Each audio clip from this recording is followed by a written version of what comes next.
They tried to ruin my career, without realizing I was the one paying their salaries. Stick around, because what started as a betrayal turned into the perfect comeback. If you like stories about quiet revenge and big success, hit that subscribe button. Money doesn't buy happiness, but it sure helps when you're getting back at a toxic family, especially when they don't know you're worth $500 million. I found that out just last month when my own parents and brother tried to sabotage me. They didn't realize they were going after the owner of the company. My name is Melissa Tran. Most people in business know me as Mel. I'm the new Chief Strategy Officer at Evolyn Dynamics, a biotech company in Seattle. What my family doesn't know is that 2 months ago, I became the majority owner of the company. I quietly bought shares using a private trust so no one would know it was me. This all started 18 years ago when I was a quiet scholarship student studying biomedical engineering at Georgia Tech. My younger brother Ryan went to Stanford with our parents paying for everything. Ryan needs support, Mom always said. You've always been so independent, Mel. But being independent meant I had to work several jobs just to survive: lab work, tutoring, and coding gigs. Ryan, meanwhile, was traveling around Europe and partying on yachts. I stayed focused. I had a goal, and I knew it would all be worth it one day. And it was. By the time I turned 30, I had launched and sold 2 biotech companies. I stayed out of the spotlight and hid my wealth behind shell companies. People thought I was just another mid-level employee. Why keep it a secret? Because I knew money often ruins relationships. My parents always praised Ryan's steady sales job and acted like my work was just a hobby. You should talk to Ryan, Mom would say. He can help you get into real business. So, I let them believe I needed help. Meanwhile, I was buying control of Evolyn Dynamics, the company where I'd been quietly working for over a year. The company was undervalued, but full of potential. Through a series of secret deals, I became the majority owner without anyone realizing it. When the board made me Chief Strategy Officer, they thought they were hiring a loyal employee. They didn't know they were handing the job to the new boss. Ryan's reaction? Priceless. Must be nice to finally catch a break, he said with a smirk at dinner. Hope you're not in over your head. Leading a company is tougher than playing around with science. Mom and Dad looked nervous. Maybe Ryan could mentor you, Mom said. He's been managing teams for years. I just smiled and nodded. They had no idea about the documents locked in my home safe. I'll think about it, I replied. But Ryan wasn't satisfied with just making comments. My new position upset the family dynamic. He'd always been the golden child, and I was the quiet one who didn't quite belong. Then things got serious. Ryan started visiting the company and having lunch with department heads, pretending to check on me but really looking for weakness. Then HR started getting anonymous complaints, false claims about my degrees and experience. They were easily proven false, but the message was clear. Someone wanted me gone. I'm just worried about you, Ryan said sweetly when I confronted him. You know how it is. Tech companies like to promote women quickly these days to meet diversity goals. I wouldn't want to see you fail in front of everyone. I let him keep going, curious about how far he'd push. I got my answer yesterday when a sealed envelope with a fake report was sent to the board of directors. It had forged bank statements, altered emails, and a timeline making me look like a fraud, accusations of embezzlement, insider trading, and falsified reports. It was a masterclass in making things up. The board called an emergency meeting for Friday morning. Ryan must have heard, because at dinner last night, he was practically glowing. The board wants me there tomorrow, he said proudly. Looks like there's going to be a big change at the top. Mom and Dad smiled, proud of him, never asking why I wasn't invited to this meeting about my own job. What they didn't know was that I spent the night preparing my own report. Every lie, every manipulation, every underhanded move carefully documented. And this time, I was going to show them who really owned Evolyn Dynamics. Tomorrow, they'd find out who's really in charge. And if you think Ryan is getting away with it, maybe you should hit that subscribe button, because what happens next changes everything. I should be angry. I should be hurt that my brother tried to ruin my career and that my parents were ready to watch me fall. But as I sit here in my office with printouts of fake bank statements and emails, I feel surprisingly calm. Ryan's scheme, twisted as it was, gave me the perfect opportunity. A rare chance to confront not just his betrayal, but a lifetime of being underestimated and overlooked. Sometimes the best revenge is letting people think they've won until they realize they never had control. The board meeting was at 9 a.m. sharp. My family would arrive thinking they'd see my downfall. But instead, they were about to learn why you should never underestimate the quiet one in the room. Especially when she owns the place. Everything was in place. The curtain was about to rise. And for once, I was looking forward to a meeting. I got to Evelyn Dynamics early on Friday, just in time for the show. Right on time at 8:45 a.m., Ryan walked into the lobby, wearing his best suit. Mom and Dad followed behind, dressed for a victory they didn't deserve. "Is the board ready for us?" Ryan asked, practically beaming with excitement.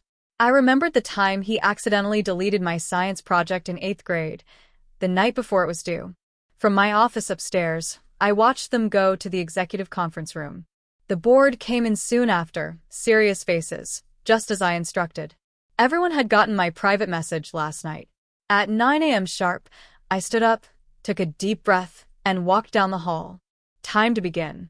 Marcus Chun, the board chair, was speaking when I entered. "These accusations against Ms. Tran are very serious." "Sorry I'm late," I said cheerfully, taking my seat at the table. Ryan's face went blank. "Mel, this is a closed session." "You weren't invited," he said, looking nervously at the directors. I smiled calmly. "Actually, I invited myself. It's hard to have a board meeting without the company's owner." The silence was perfect. Ryan's mouth dropped open. Mom blinked quickly. Dad looked shocked. "What are you talking about?" Ryan stammered. "Evelyn Dynamics is owned by shareholders. It's a public company." "Actually," I said, nodding to my assistant Isla, "Evelyn Dynamics was a public company until 2 months ago. It was quietly bought by Trans Strategic Holdings. Want to guess who owns that?" I watched as the board's eyes widened in surprise. Some had guessed there was a secret buyer, but no one knew it was me. "This is crazy," Ryan muttered. "You can't afford. You're just a lab geek? A coder?" I finished for him, smiling. "Yes, you've made that clear." Then I turned to Isla. "Could you play the recordings?" She tapped her tablet and Ryan's voice filled the room. "Between us, Melissa's not leadership material," one clip said. "She's great in the lab, but this job? She's going to fail." Another clip played. "Have you noticed any problems with her department's finances? Might be worth a closer look." Every lie, every manipulation, every false lead was captured, played back like a perfect symphony. Ryan shrank into his chair, his face turning pale as the room got cold. "And then there's this," I said, holding up the envelope he'd sent the board, full of fake documents. "Attempted character assassination. Fabricated evidence. Sabotage of the company. Did you really think no one would check?" "I was just trying to protect the company." Ryan shouted. "You're not qualified. You've never been the one to succeed. You're not the one who deserves to be here," I said quietly. "No, Ryan. I'm the one who deserves to expose you for corporate espionage, for manipulating stock prices, for risking the company's future with your lies." Mom spoke up, breaking the silence. "Surely you wouldn't ruin your brother's life? Like he didn't try to ruin mine?" I answered, looking at her. "Like you didn't come here to watch it happen?" Dad weakly raised his hand. "We were just supporting Ryan." "No." I cut in. "You were doing what you always do, assuming Ryan was the one worth betting on." I turned back to the board. "I'm sorry for the drama in this meeting," I said, standing again. "But I wanted everyone to understand exactly what we're dealing with. Mr. Ryan Tran has committed serious violations in his attempt to destroy my position here." I paused. "His actions have put the company at legal and regulatory risk." Marcus cleared his throat. "What would you like us to do, Ms. Tran?" I sat back down, hands folded on the table. "First, I want it on record that all allegations against me are false, verified and reviewed. Second, I want a formal letter sent to Ryan's employer about his misconduct, including the recordings, fake evidence, and his sabotage attempts. He should carry that with him professionally. You can't, Ryan said, his voice cracking. You'll ruin my career, like you tried to ruin mine? I replied, calm but sharp. The difference is, I have the real documents to prove everything you did. I turned back to the board. Finally, I want it documented that Ryan Tran and both of our parents are permanently banned from Evelyn Dynamics. Any attempt to contact staff or interfere will lead to legal action. Mel, please, Mom pleaded, mascara running down her face. We're family. I laughed coldly. Family supports each other. Family cheers you on. Family doesn't fake documents and spread lies because they can't handle your success. Then I pulled out my last card, the one that would finish everything. This, I said, sliding a folder across the table, is the contract for my first biotech company. I sold it for $50 million at age 27. My second company, $180 million, just 2 years later. I glanced at Dad. I could have bought that golf club membership he always wanted. Could have paid for the luxury trips he'd always given to Ryan, but I didn't. They stared at the numbers that shattered everything they believed. I stayed silent, watching them closely. I wanted to see who would stand by me when they thought I had nothing. You all failed that test. Ryan had gone pale. You're firing me from my job, he whispered. No, I said softly. Your actions fired you, just like you tried to do to me. The difference is, you actually did what you're being accused of. I stood up, gathering my papers. This board meeting is adjourned. I said clearly. Marcus, please make sure all documentation is filed and secured. Then I turned to them. Ryan, Mom, Dad, security will escort you out. Wait, Ryan called out, his voice cracking as I reached the door. Please. I'm sorry. I was jealous. I couldn't handle that you were finally doing better than me. His voice shook. We can fix this, can't we? We're still family. I turned back one last time. Do you know the difference between us, Ryan? His eyes were glossy. When you thought I was struggling, you pushed me down. When I was succeeding, I kept it quiet to spare you from feeling small. I exhaled. That's the difference between real success and whatever game you've been playing. The next few weeks were interesting. Ryan lost his job. His employer didn't hesitate once they saw the evidence. Word of my success at Evelyn Dynamics leaked. Suddenly, the same country club crowd that used to fawn over Ryan started asking about me. Mom and Dad left teary voicemails. Ryan sent handwritten apologies. Even his therapist sent a letter saying he was doing the work. I saved them all, but didn't respond. 3 months later, I was working late when Leela buzzed my office. There's someone here to see you. Says it's personal. It was Ryan, but not the version I used to know. He looked thinner. Older. No flashy clothes, just a plain button-down, and a manila envelope. I'm not staying, he said quickly. I just need to say something. He stepped forward and placed the envelope on my desk. This has everything, passwords, contacts, info I gathered while trying to sabotage you. I'm also sending a letter to the board and my former employer, admitting everything. No excuses. I watched him quietly. Why now? I asked. Because you were right, he said. I wasn't building anything real. You did, and I hated you for it. He paused before leaving, then turned back. I'm starting over. Small startup. Entry level. No shortcuts. I don't expect forgiveness. I just wanted you to know that letting me fail taught me more than our parents ever did by helping me cheat. He reached the door. Ryan, I called softly. He turned back, eyes hopeful. Send me your resume in a year.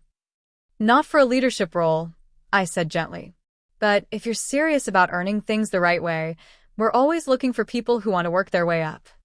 A single tear slipped down Ryan's cheek, but he nodded, collected himself, and left without another word. 6 months later, Evelyn Dynamics surpassed even my most optimistic projections. We're creating life-changing biotech solutions, expanding quickly, and adding hundreds of jobs across the Pacific Northwest. Something real. Something lasting. Mom and Dad still send the occasional message, usually when they need something or want to drop my name at a dinner party. I keep it polite but distant. The approval I used to crave so badly? I don't need it anymore. The corner office they said I'd never earn now has a perfect view of the Seattle skyline. Some nights, I sit by the window, watching the sunset, thinking about family, ambition, and how powerful it can be to be underestimated. Last week, I got a holiday card from Ryan. No guilt, no request, just a simple note. You succeeded not because of us, but despite us. I'm learning to do the same. Maybe that's the real revenge. Quiet earned. Undeniable. Thank you for listening to my story, for seeing me when so many people I loved couldn't. Now, I'd love to hear from you. Leave a comment and tell me what you would have done in my shoes. Would you have stayed silent, fought back sooner, or maybe you've been through something similar? Been the quiet one, the underestimated one, the one who had to build from the shadows while others took the spotlight? I want this space to be more than just a story. Let it be a reminder that you don't need loud applause to validate your worth. Sometimes your quiet resilience is your loudest strength. And if you're on your own journey right now, working late nights, being overlooked, underestimated, keep going. Keep building. Let your success speak louder than your pain. Support me by liking, sharing, and subscribing, not just for the next chapter of my story, but for yours, too. Because if I've learned anything, it's this. Success isn't about proving people wrong. It's about proving to yourself that you were always right to believe. So, what's your story? I'm listening. And I hope the world is too, because it's your time to be seen.